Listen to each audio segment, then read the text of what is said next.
जय हिंद दोस्तों, मैं दुर्गेश चौधरी आप सभी का स्वागत करता हूं आपके अपने प्यारे परिवार परिणाम मंत्रा पर। कैसे हैं साथी आप सभी लोग? उम्मीद करते हैं बहुत अच्छे होंगे, मस्त होंगे और बहुत अच्छे से अपनी तैयारी कर रहे होंगे। चलिए जुड़ जाइए फटाफट सब लोग और शुरू करते हैं आज नया चैप्टर। नया चैप्टर क्या, एक नया सेगमेंट ही शुरू करने वाले हैं। आज हम लोग व्याकरण को छोड़कर कहानी की तरफ बढ़ेंगे क्योंकि व्याकरण हमारा कंप्लीट हो चुका है। ठीक है, चलिए आइए आज पहली कहानी क्षितिज भाग 2 के काव्य से पहली कहानी आज हम लोग पढ़ेंगे पद। और नाम उसका क्या है? उसका नाम है ऊधो तुम हो अति बड़भागी। सूरदास जी की रचना। बहुत अच्छे से समझेंगे, पढ़ेंगे उसको, उसके भावार्थ को बहुत अच्छे से हम लोग सीखेंगे, जानेंगे और बहुत बढ़िया तरीके से समझने का प्रयास करेंगे कि इस कविता में, इस काव्य में क्या चीजें बताई गई हैं और इससे बनने वाले प्रश्न हम कैसे करेंगे। ठीक है, चलिए जुड़ जाइए फटाफट सब लोग और उसके बाद शुरू करते हैं आज कहानी। आपकी बहुत बढ़िया तरीके से पढ़ेंगे, समझेंगे। चलिए सर, लेखक परिचय भी जी बिल्कुल बिल्कुल एकदम निश्चिंत रहिए। लेखक परिचय, कवि परिचय, पाठ परिचय सब कुछ करवाने वाला हूं।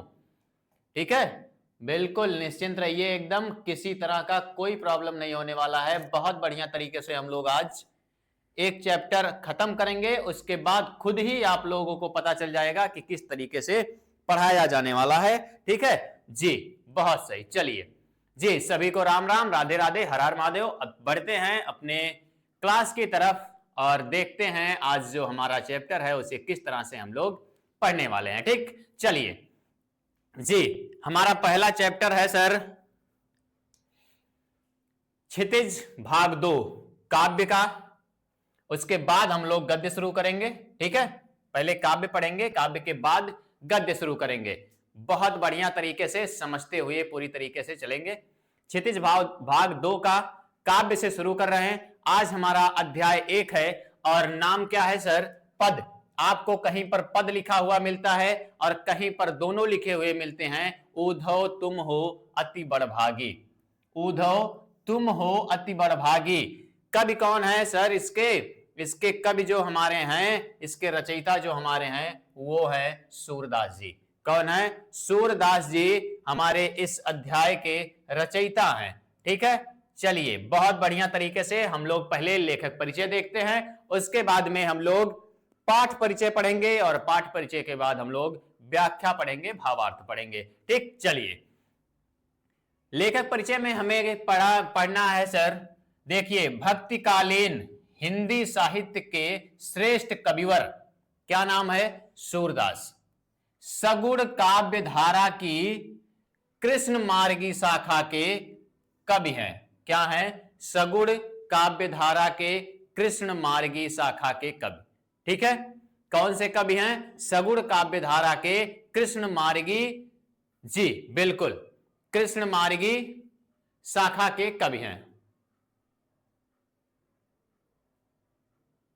जी, कोई बात नहीं। चलिए ठीक है, उसके बाद क्या देखना है हमें? वात्सल्य एवं श्रृंगार रस का जैसा वर्णन सूरदास ने किया है वैसा अन्य किसी भी कवि ने नहीं किया।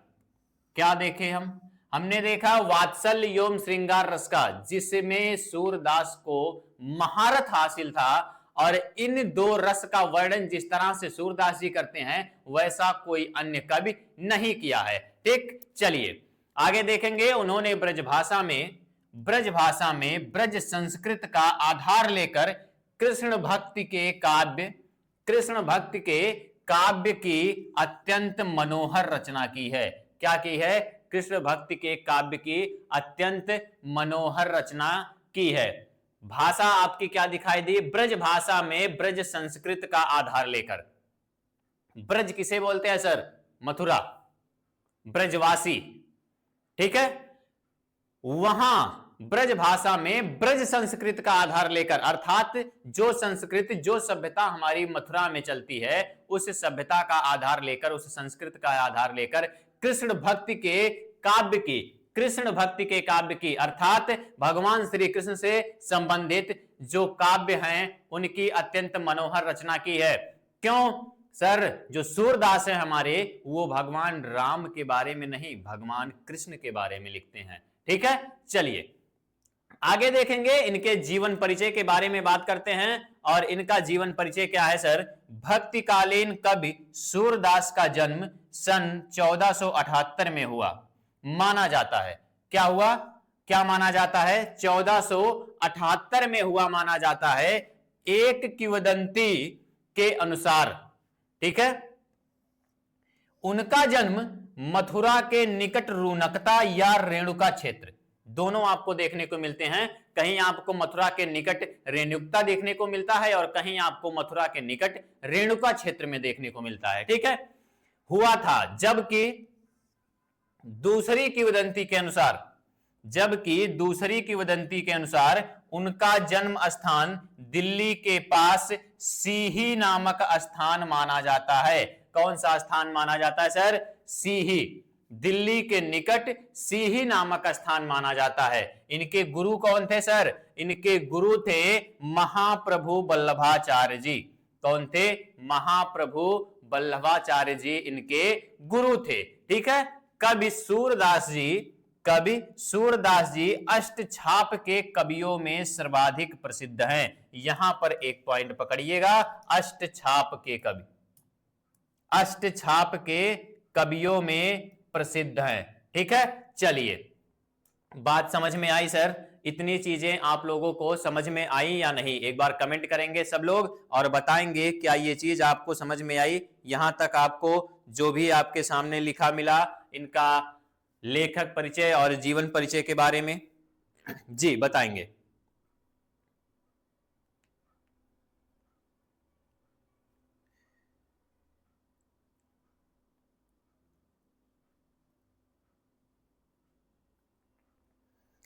चलिए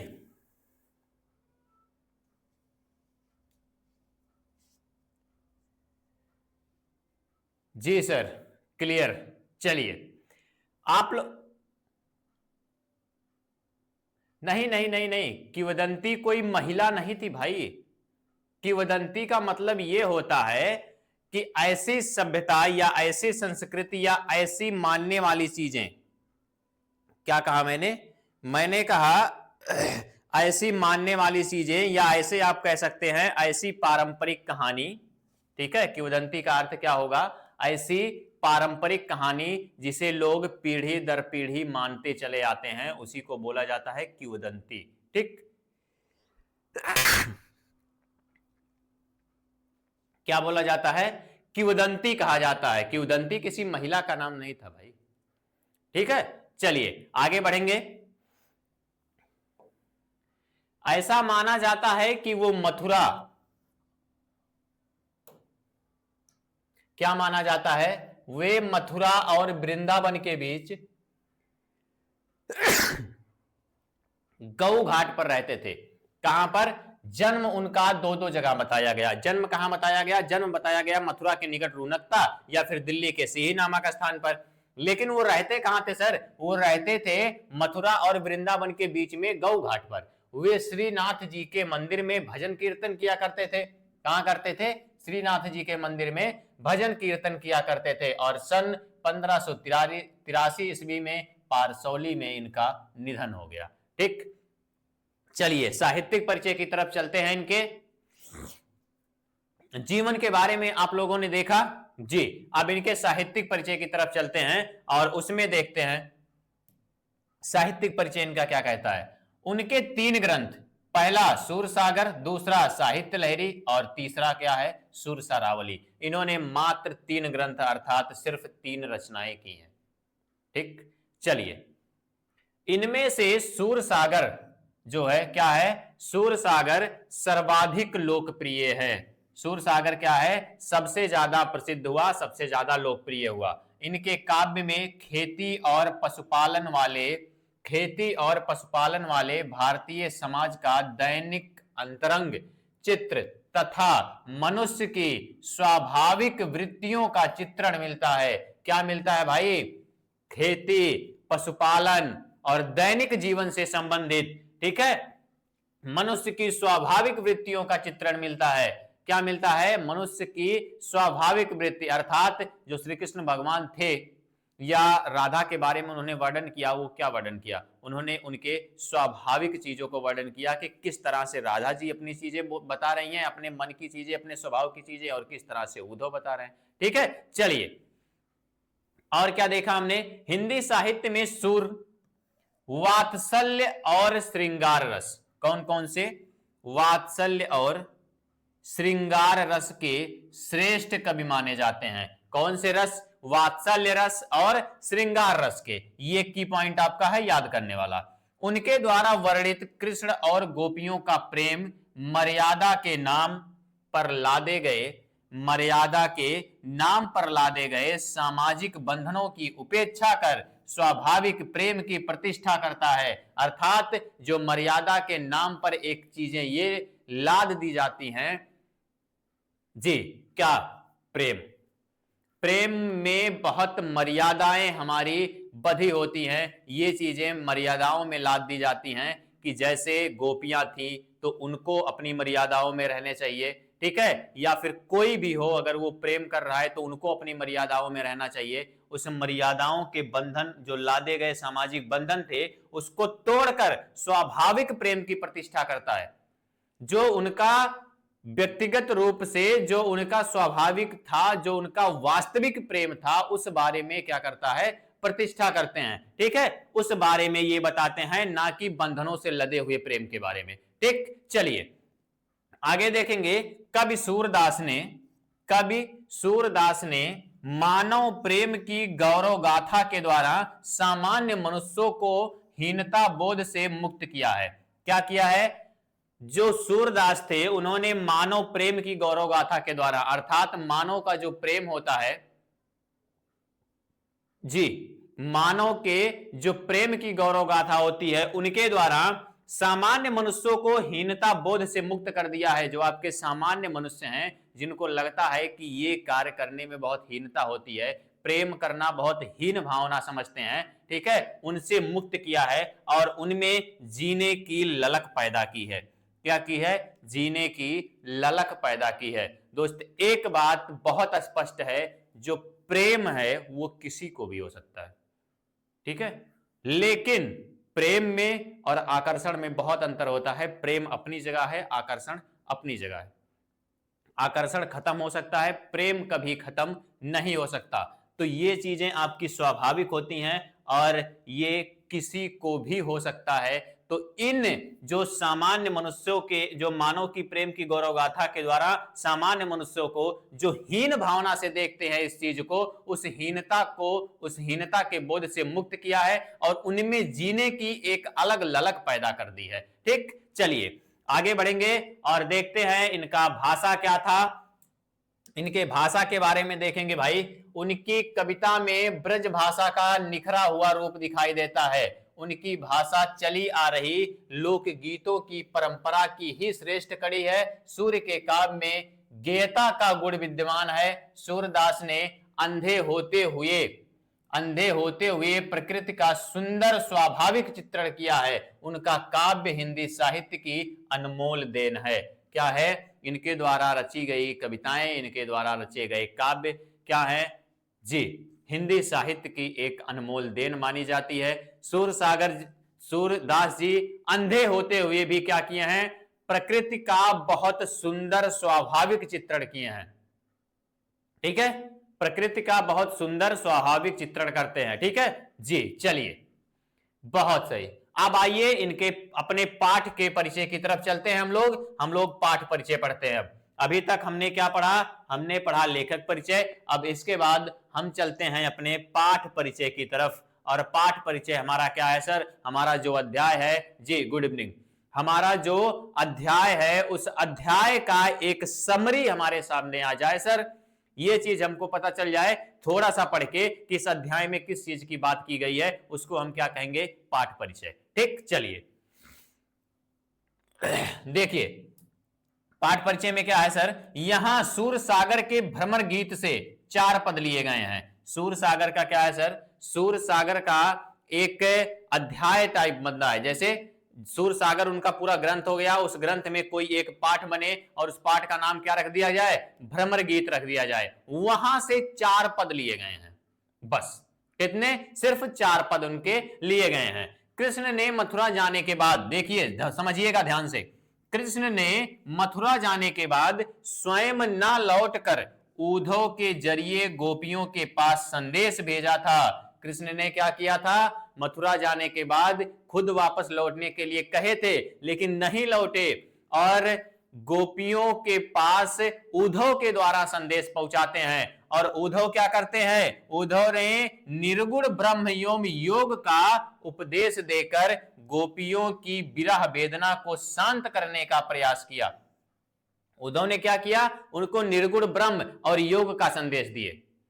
ठीक है, किसका, निर्गुण ब्रह्म और योग का संदेश दिए, और इसका उपदेश देकर उन्होंने क्या किया, जो उनकी विरह थी, जो उनकी वेदना थी कि श्री कृष्ण हमसे दूर हो गए, उस वेदना को शांत करने का प्रयास किया। ठीक, चलिए, लेकिन गोपियां क्या की, गोपियां ज्ञान मार्ग की बजाय प्रेम मार्ग को पसंद करती थी। किस मार्ग को, प्रेम मार्ग को पसंद करती थी। वो ज्ञान मार्ग पर नहीं जाना चाह रही थी, वो किसको पसंद करती थी, प्रेम मार्ग को पसंद करती थी। और जो उद्धव जी थे वो उनको ज्ञान मार्ग, उनको योग मार्ग पर लेकर जाना चाहते थे, ताकि जो इनका प्रेम है कृष्ण के प्रति वो थोड़ा सा दूर हो जाए। ठीक,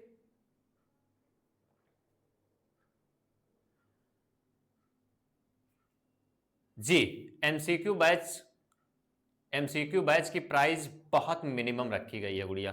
ठीक है, वो किसी के लिए फ्री नहीं है। एक्चुअली उसमें क्या था, जब हम लोगों का कक्षपाल की वैकेंसी आने वाली थी तो इसी वजह से एमसीक्यू बैच आपका निकाला गया, लेकिन वो कक्षपाल की वैकेंसी क्लियर हो गई, मतलब कैंसिल हो गई। इसी वजह से हमने मिनिमम से मिनिमम प्राइस देकर अपना और उस बैच को चालू कर दिया। ठीक है, इसीलिए बहुत कम प्राइस उसका रखा गया है, जो सभी अफोर्ड कर सकते हैं। ठीक, चलिए आगे देखते हैं। इस कारण उन्हें उद्धव का शुष्क संदेश पसंद नहीं आया। कौन सा संदेश, सूखा हुआ संदेश जो वो लेकर आए थे। जी गुड इवनिंग, जो वो सूखा हुआ संदेश लेकर आए थे वो चीजें उन्हें पसंद नहीं आई। ठीक है, और तभी वहां पर, यहां पकड़ने वाली बात है, तभी वहां एक भौरा आ पहुंचा। क्या आ पहुंचा, एक भौरा आ पहुंचा। जब इतनी बातें हो रही थी तो उसी समय वहां पर एक भौरा आकर पहुंच गया और यहीं से भ्रमर गीत का प्रारंभ होता है। क्या होता है, भ्रमर गीत का प्रारंभ होता है। अब समझ में आया सर ये भ्रमर गीत कहां से आया, अब समझ में आया कि ये भ्रमर गीत कहां से आया। जब इतनी चीजें उद्धव के और गोपियों के बीच में वार्तालाप हो रही थी। सर व्याकरण रिपीट करवाइएगा क्या, व्याकरण रिपीट करवाइएगा, व्याकरण तो खत्म हो गया और उसमें रिपीट क्या करना है, उसमें तो सारी चीजें आपके पास पहले से हैं, जो वीडियो आपके पास गई हैं आप उनसे पढ़िएगा, उसमें रिपीट क्या करना है। चलिए जी, क्या हुआ, जो उद्धव और गोपियों के बीच में जब वार्तालाप चल रहा था तो वो अपनी ज्ञान की बात बता रहे थे, ये अपनी प्रेम की बात, वो अपनी ज्ञान की बात, ये अपने प्रेम की बात, और उसी बीच में एक भौरा वहां पर आ गया और वहीं से भ्रमर गीत का प्रारंभ हुआ और गोपियों ने उसी भौरे के बहाने उद्धव पर व्यंग का बाण छोड़ना शुरू कर दिया। उसी भौरे के बहाने क्या किया, उद्धव पर व्यंग का बाण फेंकना शुरू कर दिया। व्यंग मतलब जैसे गांव में क्या बोलते हैं, ताने, उसी तरह से वो अपने व्यंग का बाण छोड़ना शुरू कर दें और वहीं से भ्रमर गीत का प्रारंभ होता है। चलिए अगले पेज पर चलते हैं। देखिए इसमें आपके 4 पद दिए हुए हैं और चारों पद में क्या क्या है सर, थोड़ा सा उसका भी एक समरी देख लेते हैं हम लोग। ठीक, देखिए पहले पद में गोपियों की यह शिकायत लगती है कि यदि उद्धव कभी स्नेह के धागे से बंधे होते, उद्धव कभी स्नेह के धागे से बंधे होते तो वे विरह की वेदना को अनुभूत अवश्य कर पाते। ठीक है, क्या पहले पद में दिखाया गया है कि अगर उद्धव को भी कभी प्रेम हुआ होता, अगर उद्धव भी कभी स्नेह के बंधन में बंधे होते, प्रेम के बंधन में बंधे होते, तो वे भी विरह की वेदना, जी ठीक है, क्या किए होते, अगर वो भी क्या किए होते, अगर उनको भी प्रेम हुआ होता, उनको भी स्नेह हुआ होता, वो भी कभी प्रेम के बंधन में बंधे होते, तो वे विरह की वेदना का अनुभूत अवश्य कर पाते, उनको भी इस चीज का पता चल पाता कि विरह की वेदना क्या होती है, किसी से बिछड़ना क्या होता है। और दूसरे पद में क्या कहा गया है सर, दूसरे पद में गोपियां यह स्वीकार कर ली कि उनके मन की अभिलाषाएं, उनके मन की अभिलाषाएं मन में ही रह गईं, कृष्ण के प्रति उनके प्रेम की गहराई को अभिव्यक्त करती हैं। अर्थात दूसरा पद जो आपका है उसमें उन्होंने स्वीकार कर लिया, जी उसमें उन्होंने स्वीकार कर लिया कि जो उनके मन की अभिलाषा थी कि कृष्ण आएंगे, वो खत्म हो चुकी हैं, वो उनके मन में ही रह चुकी हैं, और कृष्ण के प्रति उनके प्रेम की गहराई जो है वो और ज्यादा बढ़ गई है, और इसी चीज को व्यक्त किया गया है आपके दूसरे पद में। ठीक है, तीसरा पद क्या कहता है, तीसरे पद में वे ऊधो की योग साधना को कड़वी ककड़ी जैसा बताकर अपने एक निष्ठ प्रेम में दृढ़ विश्वास प्रकट करती हैं। क्या करती हैं, जो ऊधव की योग साधना का संदेश लेकर आए थे उसको एक कड़वी ककड़ी जैसा बताकर कि जो आपका संदेश है वो हमारे लिए एक कड़वी ककड़ी का काम किया है, और बताकर एक निष्ठ प्रेम में दृढ़ विश्वास अपना प्रकट करती हैं कि हमारा जो प्रेम है वो बदलने वाला नहीं है, हमारा प्रेम इसी तरह से ऐसे ही रहेगा, और इसी तरह से एक निष्ठ प्रेम अर्थात किसी एक के लिए जो प्रेम हो गया है वो प्रेम हमेशा बना रहेगा, और इसी पर अपना विश्वास प्रकट करती हैं। ठीक है, चलिए अगला क्या है, चौथा पद। चौथे पद में उद्धव को ताना मारती हैं। क्या करती हैं, अभी मैंने आपको पीछे बताया व्यंग करना। ताना मारती हैं कि कृष्ण ने अब राजनीति पढ़ ली है, और अंत में गोपियों द्वारा उद्धव को राजधर्म अर्थात प्रजा का हित याद दिलाया जाना सूरदास की लोक धार्मिकता को दर्शाता है। क्या दर्शाता है, सूरदास की लोक धार्मिकता। ठीक है, गोपियों द्वारा उद्धव को राजधर्म अर्थात प्रजा के हित के बारे में भी बताया गया, और क्या कहा गया कि अगर कृष्ण ने राजनीति पढ़ ही ली है तो उनको राजधर्म का पता नहीं है, और राजधर्म क्या होता है, प्रजा का हित क्या होता है, इस बात का उल्लंघन वो खुद कर रहे हैं। ठीक, ये चीजें किसके द्वारा बताई गई, ये चीजें गोपियों के द्वारा उद्धव को बताई गई, और उनको ताना मारते हुए बोली गई कि कृष्ण जी भी अब क्या कर लिए हैं, राजनीति पढ़ लिए हैं। ठीक है भाई, हमको एक बार आप लोग बताएंगे कि क्या चीजें कुछ समझ में आ रही हैं या ऊपर से उड़ रही हैं। जी, थोड़ा सा आप लोगों का मुझे फीडबैक चाहिए ताकि उस हिसाब से मैं आगे बढ़ूं। चलिए बताइए, कुछ समझ में आ रहा है, कहानियां पहली बार आप लोग हमसे पढ़ रही हैं तो क्या अच्छा लग रहा है, पहली बार आप लोग पढ़ रहे हैं तो अच्छा लग रहा है या नहीं अच्छा लग रहा है। उसके बाद हम अपने पद की तरफ बढ़ते हैं और एक एक पद करके पढ़ना शुरू करते हैं। चलिए बताइए, कुछ सही लग रहा है, समझ में आ रहा है या नहीं। जी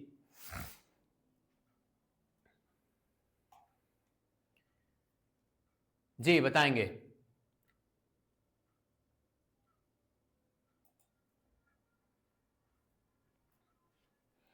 भाई लग रहा है समझ में नहीं आ रहा क्योंकि जवाब सिर्फ एक लोग का आया। चलिए कोई बात नहीं, बढ़ते हैं पद की तरफ अपने, और उसको समझने का प्रयत्न करते हैं कि आगे क्या है सर, और आगे हम लोगों को किस तरह से समझना है। ठीक है जी,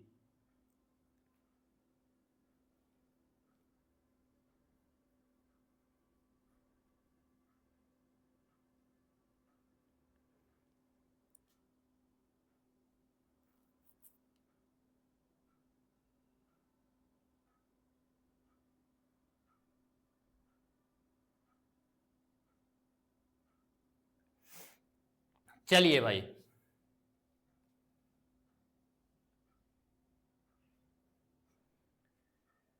जी सर, अच्छा लगता है, बहुत अच्छे से समझाते हैं, बहुत बहुत धन्यवाद। चलिए आगे बढ़ेंगे अपने पद की तरफ और पद को समझने का प्रयत्न करते हैं। ये रहा आपका पहला पद। भाई बहुत मेहनत लगी है पीपीटी बनाने में, जान लो, इतने अच्छे से तभी समझा पा रहा हूं क्योंकि यहां पर आपका लिखा हुआ है। ठीक है, यहां पर आपका लिखा हुआ है इसीलिए समझा पा रहा हूं, क्योंकि मैं सोच रहा हूं कि जो चीजें लिखी हुई हैं वो लिखी तो आपको हर जगह मिल रही हैं, तो वो चीजें मैं ज्यादा करूं जो समझाने वाली चीजें हैं। ठीक, चलिए हम अपने पहले पद पर बढ़ते हैं और पहला पद हमारा क्या कहता है सर? हमारा जो पहला पद है वो क्या कहता है? वो कहता है ऊधव तुम हो अति बड़भागी। क्या कहता है? ऊधव तुम हो अति बड़भागी। लेकिन उसके थोड़ा सा पहले हम लोग इधर आ जाते हैं, उसको पढ़ने से थोड़ा सा पहले हम लोग इधर आ जाते हैं और कुछ शब्द आपके सामने लिखे हुए हैं। पहले इनका थोड़ा सा मीनिंग, इनका अर्थ समझ लेते हैं, ताकि जब इनका अर्थ हमें कुछ समझ में आ जाएगा तब इधर जब हम बढ़ेंगे तो यहां पर अर्थ निकालने में हमको बहुत आसानी होगी और समझने में भी आसानी होगी। देखिए, अपरस का अर्थ क्या होता है सर? अपरस मतलब होता है अलिप्त, नीरस, या फिर आप कह सकते हैं अछूता, अछूता कह सकते हैं। ठीक है। तगा मतलब धागा या बंधन। ये आपको याद करना पड़ेगा, ये आपको याद करने वाली चीजें हैं और आपको याद ही करना पड़ेगा, कोई और इसमें उपाय नहीं है, क्योंकि ये मीनिंग है, आप लोग बचपन में भी पढ़े रहे होंगे शब्द अर्थ। ठीक है, तो वो चीजें आपको याद करनी पड़ेंगी। अनुरागी मतलब क्या होगा? और जब आप बार बार इसको पढ़ेंगे ना, बार बार पढ़ेंगे, बार बार समझेंगे तो अपने आप याद हो जाएगा, उसमें रटने की जरूरत नहीं पड़ेगी। अनुरागी मतलब प्रेम से लिप्त। पुरैन पात का मतलब क्या होता है सर? पुरैन पात का मतलब होगा कमल का पत्ता। क्या होता है? कमल का पत्ता होता है सर। ठीक है, पुरैन पात मतलब क्या होगा? कमल का पत्ता होता है। ठीक है जी, आगे बढ़ेंगे। माह मतलब माहम, माहम मतलब में। प्रीति का अर्थ क्या होगा? प्रीति नदी अर्थात प्रेम की नदी। प्रीति नदी मतलब प्रेम की नदी। पांव मतलब पैर। बोरियो मतलब डुबोया, जैसे गांव में क्या कहते हैं, पकड़ के बोर देंगे, तो बोरने का मतलब क्या हुआ? डुबोया। परागी मतलब मुग्ध होना।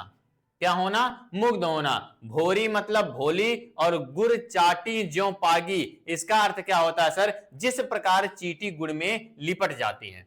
क्या होता है? जिस प्रकार चींटी गुड़ में लिपट जाती है। गुड़ मतलब भेली, भेली जानते हैं या गुड़ ही पता है? भाई मेरे यहाँ तो भेली बोला जाता है। भेली जानते हो? वो खाने वाला गुड़ जो गन्ने के रस से बनता है। कुछ और बोलते हैं आप लोगों के यहाँ या यही बोलते हैं? गुड़ तो हर जगह बोलते हैं। चलिए भाई बढ़ते हैं अपने पद की तरफ और समझने का प्रयास करते हैं। जी जानते हैं, बहुत सही। चलिए हमारा पद क्या कह रहा है सर? हम अपने पद को समझने का प्रयत्न करते हैं। ऊधो तुम हो अति बड़भागी। ऊधो, हे ऊधो तुम अति बड़भागी, अर्थात मैंने आपको क्या बताया कि वो व्यंग कर रही थी। ठीक है, और व्यंग करते हुए क्या कह रही थी कि ऊधो, हे ऊधो तुम बहुत ही भाग्यशाली हो। बड़भागी मतलब भाग्यशाली, तुम बहुत ही भाग्यशाली हो। अपरस राहत स्नेह तगाते नाहिन मन अनुरागी। इसका मतलब क्या हुआ सर? क्या हुआ? अपरस राहत, जी अपरस राहत स्नेह तगाते नाहिन मन अनुरागी, अर्थात तुम किसी भी तरह के प्रेम के बंधन में नहीं बंधे हो, अर्थात प्रेम के बंधन से अछूते हो। ठीक है, क्या हो? प्रेम के बंधन से क्या हो? अछूते हो, और इसमें तुम्हारा मन लगा हुआ है कि तुम प्रेम के बंधन में नहीं हो और इसमें तुम्हारा मन क्या है? लगा हुआ है। ठीक है, इसीलिए तुम्हें, इसका भावार्थ क्या हो जाएगा? इसीलिए तुम्हें इस प्रेम का मतलब नहीं पता। अपरस रहत स्नेह तगाते, हमने क्या बताया? अपरस मतलब अछूता, तगा मतलब धागा, अर्थात तुम प्रेम के धागे से, स्नेह मतलब क्या हो जाएगा? प्रेम। तुम प्रेम के धागे से क्या हो? मुक्त हो, तुम प्रेम के बंधन से अछूते हो और तुम इस चीज को मानते हो, इसीलिए तुम्हारे ऊपर क्या है? तुम बहुत ही अभागे हो जो कृष्ण के पास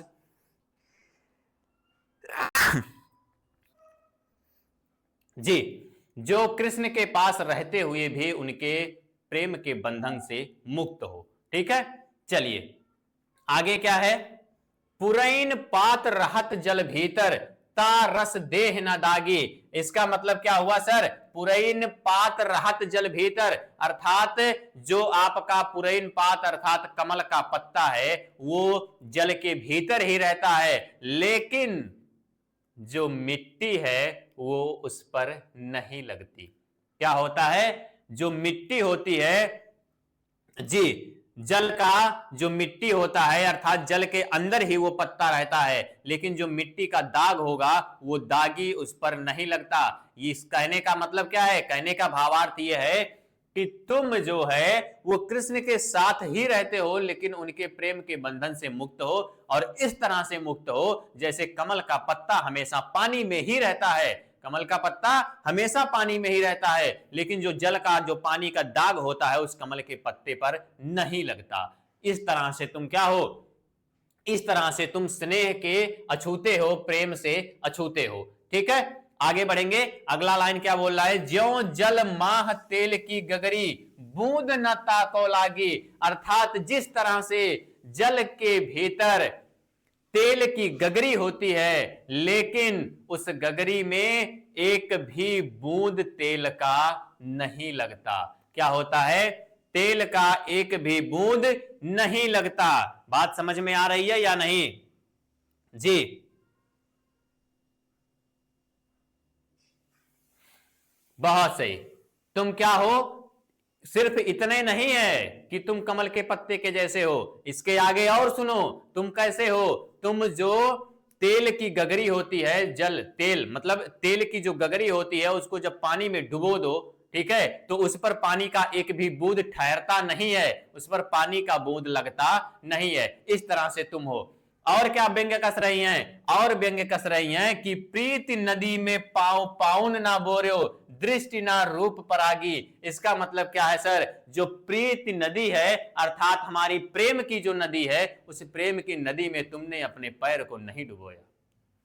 तुमने उस प्रेम की नदी में अपने पैर को नहीं डुबोया। दृष्टि ना रूप परागी, इसका मतलब क्या होगा सर? जी, प्रेम की नदी में तुमने अपने पांव नहीं डुबोए, और कृष्ण का जो सौंदर्य है क्या है? जो कृष्ण का सौंदर्य है, मनमोहक सौंदर्य, दृष्टि ना रूप परागी, अर्थात कृष्ण का जो सौंदर्य है, जो कृष्ण की दृष्टि है, वो तुम पर नहीं लगी है, और उनके सौंदर्य से तुम बहुत दूर हो। ठीक है, दृष्टि ना रूप परागी, इसका मतलब क्या हुआ सर? इसका मतलब हुआ कि तुम्हारी दृष्टि मोहित नहीं हो सकी। किससे? श्री कृष्ण से तुम्हारी दृष्टि जो है वो मोहित नहीं हो सकी। ठीक है, क्यों? क्योंकि तुमने कभी प्रेम की नदी में अपना पांव नहीं डाला। बात समझ में आ रही है या नहीं भाई? सूरदास अबला हम भोरी, गुर चाटी जो पागी। क्या कह रही हैं? ये गोपियां कह रही हैं कि सूरदास के अनुसार, सूरदास के अनुसार ये गोपियां क्या कह रही हैं? ये गोपियां कह रही हैं कि हम क्या हैं? हम तो अबला नारी हैं। लेकिन अबला नारी हैं तो, लेकिन जिस तरह से गुड़ में चींटियां लिपट जाती हैं, उसी तरह से हम श्री कृष्ण के प्रेम के बंधन में लिपट गए हैं। और जिस तरह से गुड़ में चींटियां लिपट जाने के बाद कितना भी कोशिश कर लो उनको निकाला नहीं जा सकता, उसी तरह से हम लोग कृष्ण के प्रेम के बंधन में लिपट गए हैं। अब हम लोगों को उनके प्रेम के बंधन से मुक्त करना आसान नहीं है। बात समझ में आई भाई? ये बताओ। बहुत मेहनत कर डाले समझाने में भाई, गला सूख रहा है। जल्दी बताओ, समझ में आ रहा है या नहीं? पढ़ाने का तरीका समझ में आया या नहीं ये बताओ, और अर्थ समझ में आया या नहीं ये बताओ जी। आपके दिमाग में एक डाउट चल रहा है, मैं अभी बता रहा हूं। पहले ये बता दो कि समझ में आ रहा है या नहीं समझ में आ रहा है। एक एक लाइन का अर्थ बता रहा हूं, भावार्थ बता रहा हूं। ठीक है, समझ में आ रहा भाई? बोल ही नहीं रहे हो जी। सर समझ में आ रहा है। चलिए, इस तरह से एक एक लाइन का अर्थ बता रहा हूं, तो भाई अगर नहीं समझोगे और कहीं यही लाइन उठा के दे दिया परीक्षा में कि इसका अर्थ क्या है, तो क्या करोगे? और देता ही है। समझ रहे हैं सर जी? बहुत सही। अगर समझ में आ रहा है तो आपके दिमाग में एक डाउट चल रहा होगा, और वो डाउट मैं बता दूं जी सर। वो डाउट ये चल रहा है कि सर आपने तो एक एक लाइन का अर्थ बता दिया, लेकिन अगर कल को हम वो लाइन का अर्थ भूल गए तब? एक एक लाइन के साथ तो आपने अर्थ बता दिया, लेकिन अगर कल को हम वो लाइन भूल गए तब? तो भाई उसका भी आप लोगों के पास क्या है, मैं आप लोगों के लिए उसका भी सॉल्यूशन लेके आया हूं। ये देखिए अगले पेज पर जो मैंने अभी बोलकर आपको समझाया है ना, वो अगले पेज पर आपका लिखा हुआ है। ठीक, ये पीडीएफ आपके पास जाएगी, मान लो कि जो चीजें मैंने बोल बोलकर आपको समझाई वो चीजें अगर आपके दिमाग से उतर जाए तो एक बार इसको पढ़ लेना, जो मैंने आपको बोल बोलकर समझाई वो आपके अगले पेज पर मैंने लिख दी है। बात समझ में आई? अब नहीं दिक्कत होगी पढ़ने में, अब तैयार हो जाएगा। चलिए आगे बढ़ेंगे दूसरे पद पर। जी पहले पद के बारे में थोड़ा सा और जान लेते हैं भाई। पहले पद के बारे में थोड़ा सा और हमको यह जानना है कि इस पद में हमारी भाषा क्या है। इस पद में हमारी भाषा, प्रश्न बनता है ना भाई कि इस पद में कौन सी भाषा है? लोक व्यवहार की भाषा है सर। शैली क्या है? गीत शैली में लिखा गया है। अलंकार क्या है? ज्यों जल माह तेल की गगरी, योम गुर चाटी जो पागी, उपमा अलंकार का सुंदर प्रयोग किया गया है। कौन सा अलंकार है? ध्यान देना, मैंने ये प्रश्न आपको करवाया है कि इसमें कौन सा अलंकार है? गुर चाटी जो पागी, इसमें कौन सा अलंकार है? इसमें कौन सा अलंकार है? मैंने आप लोगों को कराया है, कोई डाउट नहीं है सर जी, आपकी कृपा से। अच्छा चलिए, हमारी कृपा से नहीं, आप समझ रहे हैं इसलिए। ठीक, आपका यहां पर 2 लाइन लिखा हुआ है। एक लिखा हुआ है ज्यों जल माह तेल की गगरी, जिस तरह से तेल की गगरी को जल में डुबोया जाए। ठीक, और दूसरा क्या है? गुड़ चाटी ज्यों पागी, अर्थात जिस तरह से गुड़ में चींटियां चिपकी होती हैं उस तरह से। इसका आपको क्या समझ में आ रहा है? यहां पर आपको समझ में आ रहा है सर कि उपमेय से उपमान की तुलना की जा रही है। यहां पर जल की तुलना तेल की गगरी से क्या किया गया? मतलब ज्यों जल माह तेल की गगरी, यहां पर क्या की जा रही है? तुलना की जा रही है। और क्या की जा रही है सर? गुड़ चाटी ज्यों पागी, यहां पर क्या की जा रही है सर? जिस तरह से गुड़ में चींटियां चिपक जाती हैं, अर्थात तुलना की जा रही है। और जब तुलना की भावना आपके मन में आ जाए पढ़कर इसको, तो उपमेय तथा उपमान में तुलना की जाए तो वहां पर क्या करेंगे आप? तुरंत उपमा अलंकार लगा देंगे। बात समझ में आई? क्या हो जाएगा सर? उपमा अलंकार हो जाएगा। चलिए अब बढ़ते हैं अपने दूसरे पद की तरफ। हमारा दूसरा पद क्या कहता है, आइए समझने का प्रयास करते हैं। जी ये हमारा दूसरा पद है, एक बार आप लोग पढ़ेंगे। जी एक बार आप लोग पढ़िए, उसके बाद मैं आपको दूसरा पद समझाता हूं। जी चलिए।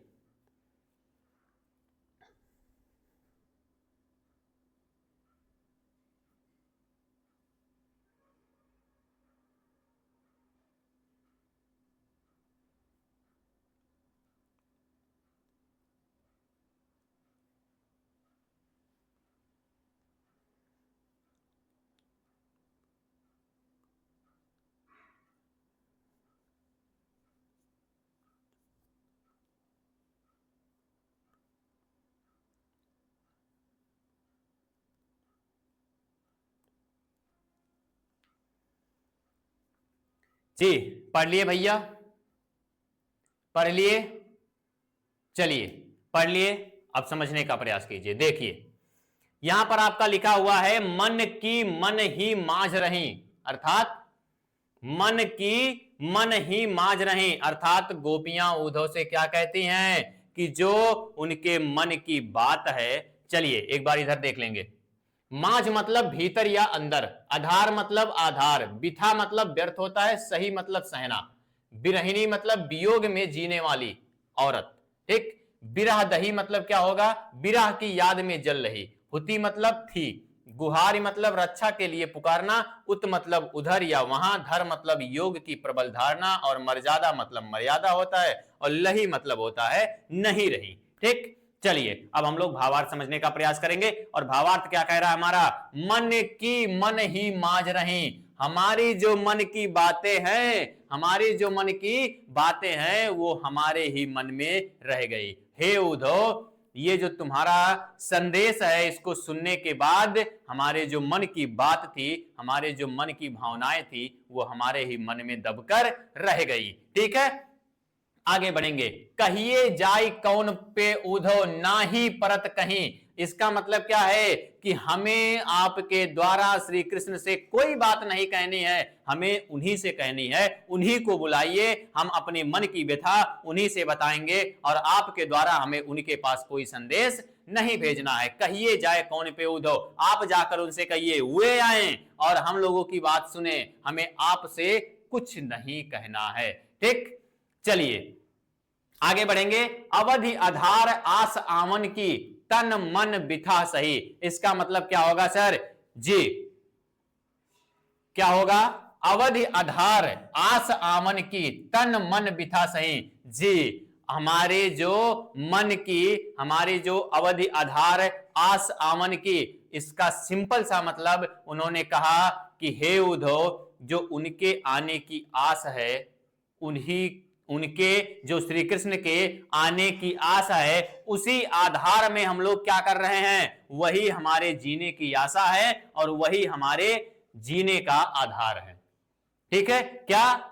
अवधि आधार, अर्थात उनके आने की अवधि जो है, उनके आने का समय जो है, हम लोग उसी की प्रतीक्षा में जी रहे हैं और वही हमारी जीने की आशा है। तन मन बिथा सही, इसका मतलब क्या होगा? इसी कारण हमने शारीरिक तन मन अर्थात मानसिक व्यथाएं कही हैं। क्या है? मैंने क्या कहा आपसे? मैंने कहा कि जब तक उन्हीं के आधार में, मतलब उन्हीं के आने की प्रतीक्षा में जो हमारे तन अर्थात शारीरिक और मानसिक व्यथा है, हम लोग ऐसे ही सहते रहेंगे। तन मन व्यथा सही, हम लोग अपने मानसिक और शारीरिक व्यथा को सहते रहेंगे। क्यों? उनके आने की प्रतीक्षा में। बात समझ में आई भाई? चलिए जी, उनके आने की अवधि अर्थात उनके आने का समय ही हमारे जीने की आस है, हमारे जीने का आधार है, और हम लोग इसी तरह अपने मन, अपने तन, शारीरिक और मानसिक व्यथाओं को सहते रहेंगे। बात समझ में आई? आगे बढ़ेंगे। अब इन जोग संदेशिन सुन सुनी बिरहिन बिरह दही। क्या कहा हमने? बिरहिन बिरह दही। बिरहिन मतलब हमको क्या बताया? वियोग में जीने वाली, और बिरह दही मतलब बिरह की याद में जल रही है। अब इन जोग संदेशन सुन सुन, अर्थात जो आपके द्वारा योग का संदेश आप लेकर आए हैं, उस योग के संदेश को सुन सुनकर हम लोग जो बिरहिन है, बिरहिन मतलब बिरह की याद में जल रही, अर्थात वियोग में जीने वाली वो बिरह दही अर्थात बिरह की याद में जल रही हैं। इसका अर्थ क्या हुआ सर? इसका अर्थ यह हुआ कि जो आप योग का संदेश लेकर आए हैं, उसको सुनने के बाद हम लोगों की जो बिरह की आग थी वो और भी जल गई है। ठीक है, बात समझ में आई? जी, हम लोग बिरहीन अर्थात वियोग में जीने वाली की जो बिरह की आग थी, वो बिरह की आग में हम लोग जल रहे हैं। ठीक, चलिए आगे बढ़ेंगे। और अगला लाइन क्या है सर? चाहती हुती गुहार जिते हिते उत तय धार बही। क्या समझ में आया? यहां पर क्या कहना चाह रहे हैं? जी, चाहती हुती गुहार जिते हिते, अर्थात ऐसे समय में कोई अपने रक्षक को पुकारता है। किसे? रक्षा के लिए पुकारना, गुहार लगाना अर्थात रक्षा के लिए पुकारना। ऐसे समय में क्या है? ऐसे समय में लोग अपने रक्षक को पुकारते हैं। अपनी रक्षा के लिए किसे पुकारते हैं सर? रक्षक को पुकारते हैं। लेकिन समस्या इस बात की है कि हमारे जो रक्षक है ना, वही हमारे दुख का कारण है। ऐसी स्थिति जब किसी के पास आती है तो वो अपनी रक्षा के लिए अपने रक्षक को पुकारता है। क्या कह रही हैं गोपियां उद्धव से? कि ऐसी स्थिति में रक्षक को ही पुकारा जाता है, लेकिन जो हमारे रक्षक हैं वही हमारे दुख का कारण है, तो हम लोग बुलाएं किसको? हम लोग पुकारे किसको? ठीक है, चलिए जी, एक चीज तो आप लोग दिमाग में यह बैठा कर चलिएगा कि दोस्त, यहां पर मैं शाब्दिक अर्थ नहीं बता रहा हूं, यहां पर मैं भावार्थ बता रहा हूं, यहां पर मैं व्याख्या बता रहा हूं कि इस चीज का भावार्थ क्या होगा। भाव को प्रकट करना है, भाव को समझने का प्रयास करना। शाब्दिक अर्थ से आपका कोई मतलब नहीं है, क्योंकि शाब्दिक अर्थ जो आपका है वो कहीं एक आध शब्द का पूछ ले, वो अलग की बात है, और वो शब्द देखकर आप बता सकते हैं। यहां मैं आपको भावार्थ समझाना चाह रहा हूं, ताकि जो प्रश्न बने आपके, वो प्रश्न आपके शाब्दिक अर्थ से तो बनते नहीं है, वो प्रश्न आपके भावार्थ से बनेंगे।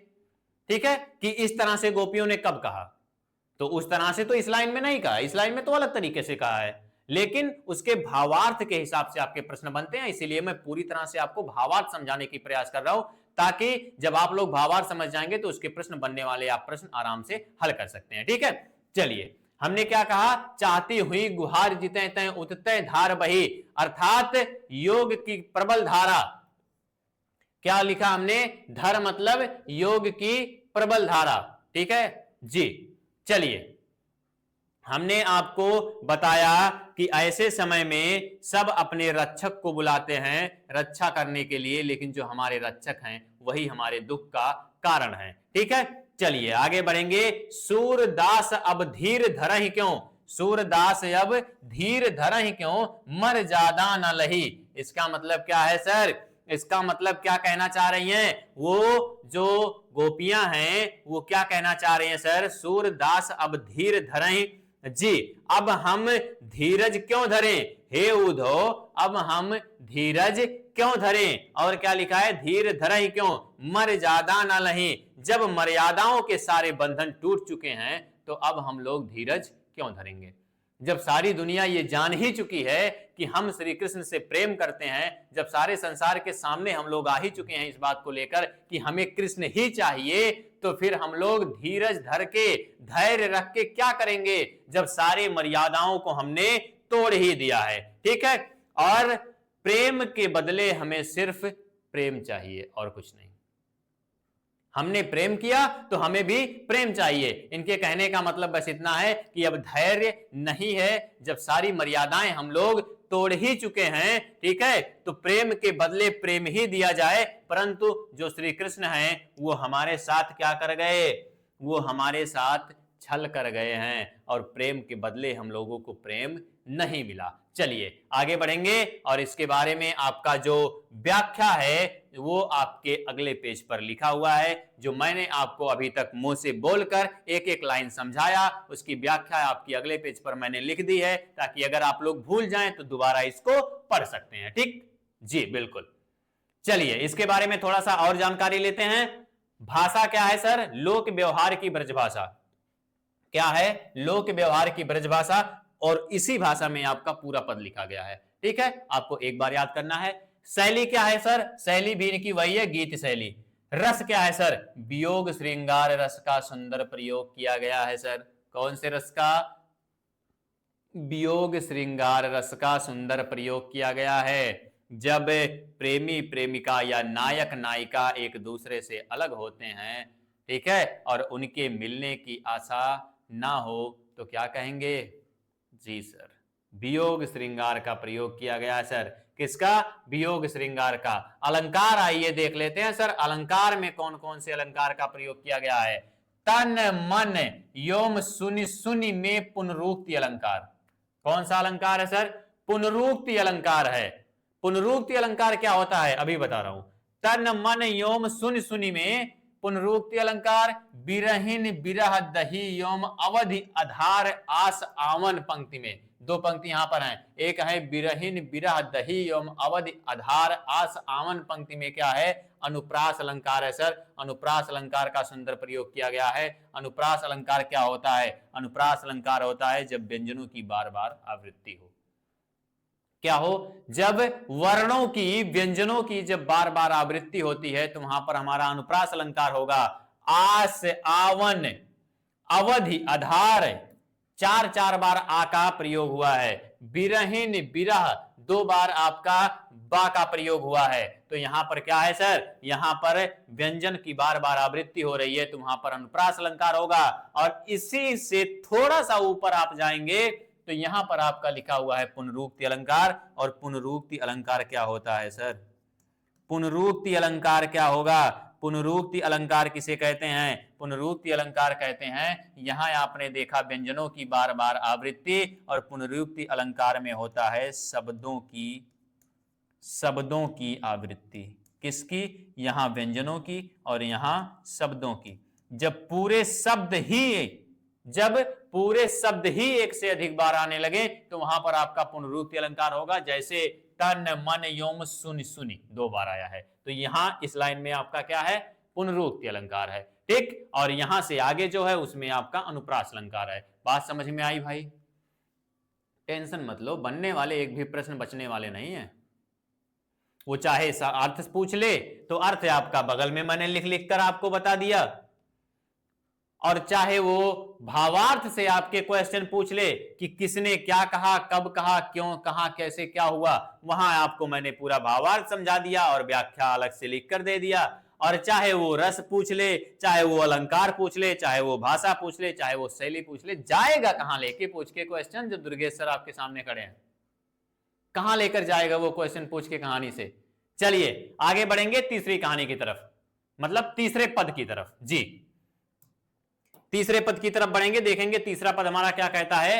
हमारे हरि हारिल की लकड़ी, ओ हो हारिल की लकड़ी, अर्थात हमारे हरि हारिल की लकड़ी। इसका मतलब क्या हुआ सर?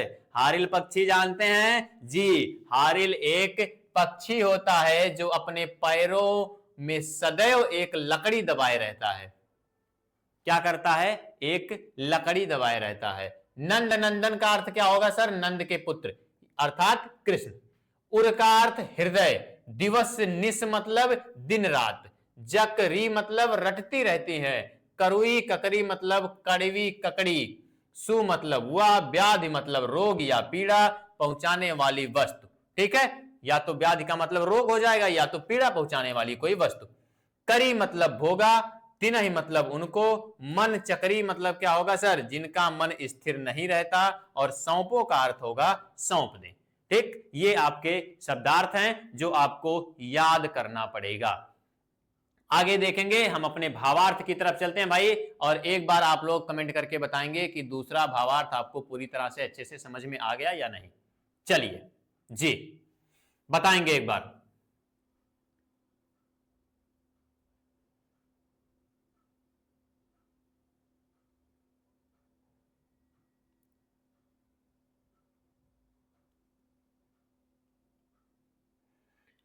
जी समझ में आ रहा भाई? चलिए बोलोगे ही नहीं तुम लोग। हमारे हरि हारिल की लकड़ी, अर्थात हमारे जो हरि हैं, हमारे जो भगवान श्री कृष्ण है, वो क्या है? वो हारिल की लकड़ी के समान है। अर्थात जो हारिल पक्षी होता है, जिस तरह से हारिल पक्षी अपने पैरों में अपने साथ एक तिनका लेकर, एक लकड़ी लेकर उसी का सहारा बनकर चलता है, उसी तरह से श्री कृष्ण भगवान भी हमारे सहारे हैं, और उन लोगों के बिना हम कुछ नहीं है। और हमारे हरि हारिल की लकड़ी अर्थात हमारे जो श्री कृष्ण है वो हारिल की लकड़ी के समान है। ठीक, समझ में आया? मन क्रम वचन नंद नंदन उर, यह दृढ़ करी पकड़ी, अर्थात मन क्रम वचन नंद नंदन उर, हमारे मन क्रम वचन हर तरह से श्री कृष्ण को अपने हृदय में हमने बसा लिया है। उर मतलब क्या हो जाएगा? हृदय हो जाएगा सर। ठीक है, हमने मन से, वचन से, क्रम से, हर तरह से श्री कृष्ण को क्या किया है? अपने मन में स्थापित कर लिया है। आगे देखेंगे, जागत सोवत स्वप्न दिवस निशि, कान्हा कान्हा जकरी। अरे क्या दर्द दिखा रहा है भाई, क्या दर्द दिख रहा है यहां पर गोपियों का।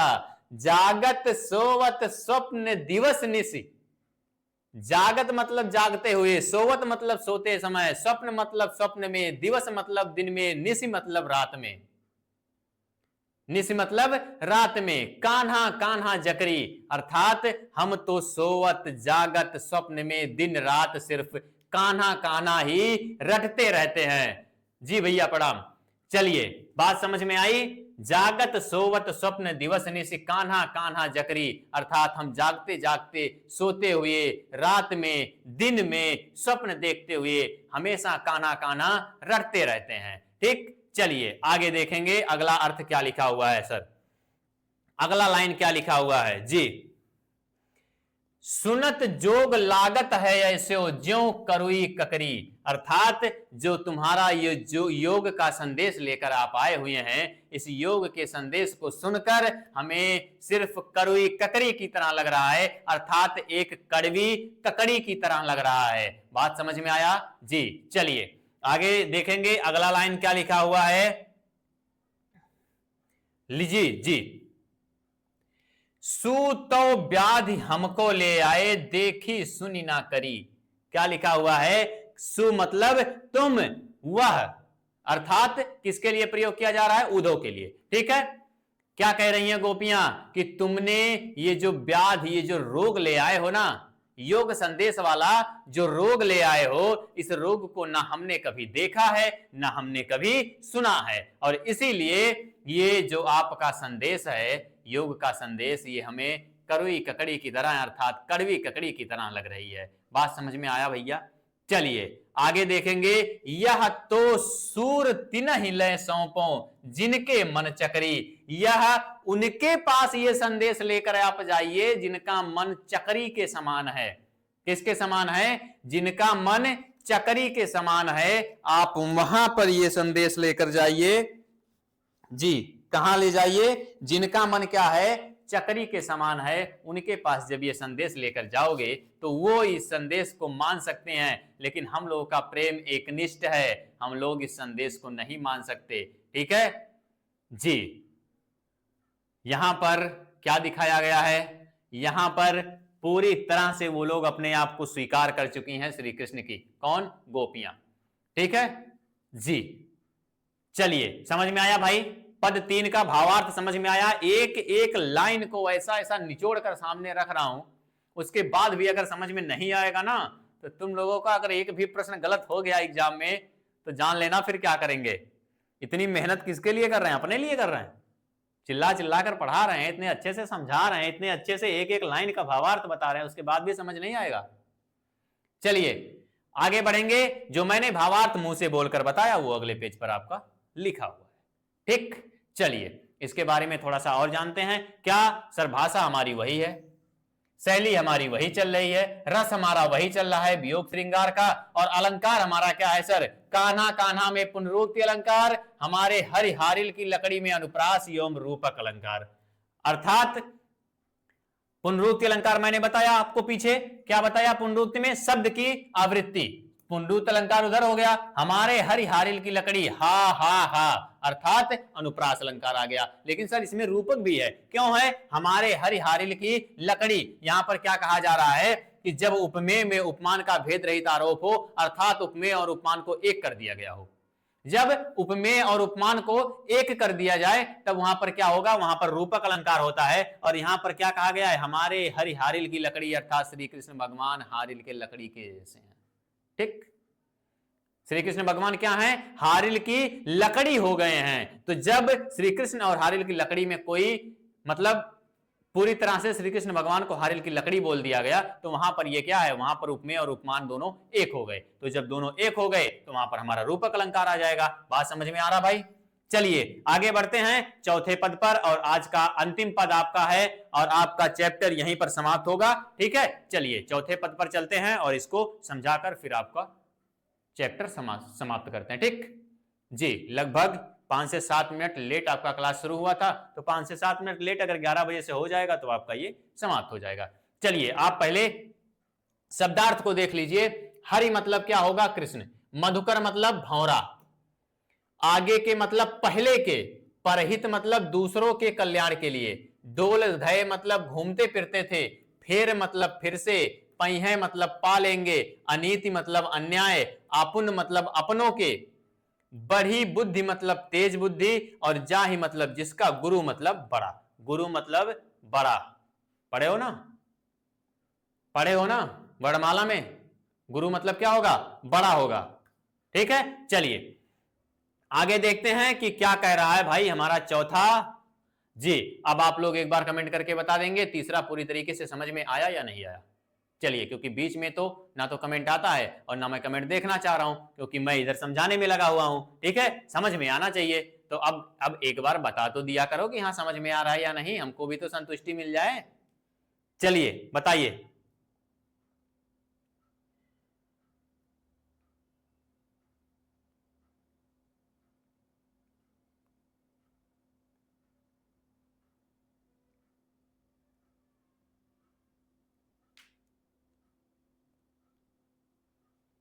जी नहीं बताओगे भैया? नहीं बताओगे? समझ में आया या नहीं? नहीं बताओगे? ठीक है भैया, मत बताओ। आगे पढ़िए, देखिए चौथा पद क्या कहता हमारा। हरि हैं राजनीति पढ़ियाई। ओहो, श्री कृष्ण भगवान क्या कह रही है गोपियां कि कृष्ण राजनीति पढ़ कर आए हैं। वो राजनीति पढ़ लिए हैं। अब कौन? हरि। हरि मतलब कृष्ण। हरि हैं राजनीति पढ़ियाए, अर्थात श्री कृष्ण राजनीति पढ़ आए हैं और क्या कर रहे हैं, समुझी बात कहत मधुकर ते समाचार सब पाए। अर्थात क्या कहा उन्होंने कहा कि समुझी बात कहत मधुकर के समाचार पर आए। मधुकर मतलब भंवरा, जो एक जगह से दूसरी जगह जाता रहता है, क्या, संदेश लेकर। मधुकर अर्थात उद्धव के द्वारा। मधुकर किसको बोला गया है, उद्धव को बोला गया है। क्या कह रही हैं कि समुझी बात कहत मधुकर ते, समुझी बात कहत मधुकर ते, और क्या, मधुकर अर्थात उद्धव को समाचार का माध्यम बनाकर समाचार देने के लिए, हमको अपनी बात समझाने के लिए भेज दिए हैं। क्या कह रही हैं कि हरि हैं राजनीति पढ़ आए, अर्थात कृष्ण राजनीति पढ़ चुके हैं, इसीलिए उन्होंने अपना समाचार देने के लिए उद्धव को अपनी बात समझाने के लिए भेज दिए हैं। ठीक है, आगे देखेंगे, इक अति चतुर हुते पहले ही, इक अति चतुर होते पहले ही, अर्थात इसका मतलब क्या है सर, इसका मतलब है इति अति चतुर हुए पहले ही। क्या बोल रही है, श्री कृष्ण भगवान जो है वो पहले से ही चतुर थे, लेकिन अब गुरु ग्रंथ पढ़ाए, अर्थात अब बड़े बड़े ग्रंथ भी उन्होंने पढ़ लिए हैं। क्या किए हैं, वो चतुर तो पहले से थे, लेकिन चतुर होते हुए भी अब इन्होंने क्या कर लिया है, इन्होंने गुरु ग्रंथ अर्थात बड़े बड़े ग्रंथ को पढ़ लिया है। आगे देखेंगे, बढ़ी बुद्धि जानी जो उनकी जोग संदेश पढ़ाए, अर्थात जो उनकी बुद्धि है वो अब बहुत बढ़ गई है। क्यों, क्योंकि वो तो राजनीति पढ़ लिए, और जब राजनीति पढ़ लिए हैं तो उनकी बुद्धि क्या हो गई, उनकी बुद्धि बहुत बढ़ गई है। इसीलिए उन्होंने क्या किया, उन्होंने योग का संदेश पठाए, योग संदेश पठाए, अर्थात उन्होंने योग का संदेश भेजा है। उद्धव भले लोग आगे के पर हित डोलत धाये, इसका मतलब क्या हो जाएगा भाई जी, इसका मतलब क्या हो जाएगा कि इनमें कोई दोष नहीं है। क्या है, इनमें कोई, उद्धव भले लोग आगे के, मतलब उद्धव, हे उद्धव आ तो गए हैं आप, लेकिन उनमें कोई दोष नहीं है, भले लोग हैं जो तुम्हारे कल्याण करने के लिए दौड़े चले आते हैं। ठीक, आगे देखेंगे, अब अपने मन फेर पई हैं चलत जो होते चुराए। क्या कहते हैं, अब अपने मन अब अपने मन फेर पई हैं चलत जो होते चुराए, जो हमारा मन था, जो उन्होंने मन को चुराया था, ठीक है, जो यहां से जाते समय उन्होंने क्या किया था, हमारे मन को चुरा लिया था, वो मन हमको वापस कर दे। ठीक है, जो यहां से जाते समय मन को चुरा लिया था वो क्या करें, चलत जो होते, अर्थात यहां से चलते समय, यहां से जाते समय जो मन चुरा कर ले गए थे वो वापस कर दें। ते क्यों अनीति करें आपुन जे और अनीति छुड़ाएं, अर्थात वो व्यक्ति जो लोगों की अनीति नहीं देख सकता था, कभी लोगों की अनीति वो नहीं देख सकता था, ते क्यों अनीति करें आपुन, अर्थात आपुन मतलब अपनों की, वो अपनों की अनीति क्यों कर रहे हैं, जो कभी दूसरों की अनीति देख नहीं पाए थे, वो अपनों की मतलब जो उनके अपने हैं उनकी अनीति क्यों कर रहे हैं। राज धर्म तो यही सूर जो प्रजा न जान सताए, अर्थात राज धर्म तो यही है, सूरदास के माध्यम से गोपियां क्या कह रही हैं कि राज धर्म तो यही है कि प्रजा को सताया ना जाए। तो इसका भावार्थ आप लोगों के सामने पूरी तरह से एक एक लाइन का मैंने रख दिया, और अगर आप भूलते हैं तो जो मैंने मुंह से बोला उसका व्याख्या आपके अगले पेज पर है, आप दोबारा उसको पढ़ लेंगे और भूलेंगे नहीं। ठीक है, एक एक लाइन मैंने आपको भावार्थ बता दिया। थोड़ा सा और देखेंगे, हमारी इसमें भाषा क्या है, लोक व्यवहार की ब्रज भाषा, शैली है गीत शैली, और रस आपका वियोग श्रृंगार दिख रहा है क्योंकि प्रेम और प्रेमिका के बिछड़ने का। ठीक, और अलंकार क्या है, बढ़ी बुद्धि में अनुप्रास अलंकार है। ठीक, चलिए आपकी आज की कहानी यहीं पर समाप्त होती है जी। तो बहुत बढ़िया तरीके से सर आपने आज ये जो कहानी है वो समझाई, और ये आपके जोहार बैच में और तमाम बैच वगैरह में चल रही है ना ये क्लास जी सर। तो बहुत बढ़िया, बहुत शानदार, मैं देख रहा था पूरी क्लास बैठ के, आपने बहुत शानदार तरीके से बताया। तो अब बहुत सारे बच्चों के मन में सर ये क्वेरी होगी कि सर ये वाला जो पूरा पैटर्न है, ये सर हम पूरा का पूरा क्षितिज और कृतिका भाग 2 का ये कहाँ से पढ़ सकते हैं? तो ये क्वेरी थोड़ा सा बच्चों का प्लीज सॉर्ट आउट कीजिए, कैसे पढ़ेंगे? ये आप बैच से पूरी तरह से, मैंने बैच में आपको जिस तरह से व्याकरण पढ़ाया है उसी तरह से पूरे बैच में आपको एक एक पद्य और गद्य की एक एक तो कहानी, आपका एक एक कोई लाइन हम इंडिविजुअल बैच है समझाएंगे। या फिर जो बैच जी है, मैं एक बार बता दूं जी बच्चों सर। को, थोड़ा सा यहाँ पे गाइडेंस मिल जाएगी जिससे कि वो लोग इस कहानी को, अगर आपको पसंद आया सर का पढ़ाने का तरीका, लहजा, पैटर्न अगर आपको अच्छा लगा है, तो चाहे आप झारखंड पुलिस की तैयारी कर रहे हैं, चाहे झारखंड उत्पाद सिपाही की तैयारी कर रहे हैं, कच्छपाल की तैयारी कर रहे हैं, तो सर देखेंगे, आप भी आ जाइए सर। तो ये जोहार बैच है, इस जोहार बैच के अंदर आप सर के पूरे लेक्चर्स आपके पढ़े हुए, सर ने पहले आप देखिएगा तो इसी में बाकी सारे सब्जेक्ट भी पढ़े हुए, टोटल 528 वीडियो आपकी यहाँ पर आपको मिल जाएंगी। और उसके बाद आप जाएंगे तो आपकी हिंदी यहाँ पर मिल जाएगी आपको, एक मिनट, हाँ हिंदी की लगभग 58 वीडियो, जिसमें सर ने प्रॉपर तरीके से पूरा लगभग आपको सिलेबस कवर करा दिया है। आप यहाँ देखेंगे 58 वीडियो है हिंदी की। और उसके बाद अब ग्रामर कंप्लीट हो गई है, सर ने ग्रामर पूरी करा दी है। और अब ये सर यूट्यूब पर, अब सर की ये आखिरी क्लास है ये वाली, जो कि हिंदी की होगी, एक डेमो की तरह है ये। और इसके बाद फिर ये पूरी क्लास जो है आपको एप्लीकेशन पे मिलेगी। चाहे आप जोहार बैच से जुड़कर इसके साथ जुड़ सकते हैं, या जोहार बैच के अलावा सर और किस बैच में ये वाली क्लास ले रहे हैं, तो सर पिस्टल बैच में, आपका कच्छपाल बैच में, किसी भी बैच में आप इनरोल है या नहीं है, तो आप इन बैच के माध्यम से, जो टारगेटेड बैच है, वहां पर सर की ये वाली क्लास आपको देखने के लिए मिल जाएगी पूरी तरीके से, जिसमें आप सर के इसी प्रकार से कृतिका और क्षितिज भाग का पूरा कंपाइलेशन मिल जाएगा। बाकी सर आपको आगे बताएंगे बैच के बारे में। ठीक है, थैंक यू जी। हमने जो भी अभी आप लोगों को ग्रामर पूरा कंप्लीट कराया, वो ग्रामर आपका कंप्लीट हो चुका है। बाकी आप पिस्टल बैच में हो या कच्छपाल में हो या फिर आप जोहार बैच में हो, आप लोगों को पूरी कहानी क्षितिज और कृतिका की आपको यहाँ पर मिल जाएगी और बहुत अच्छे से आप लोग समझेंगे। ठीक है, चलिए।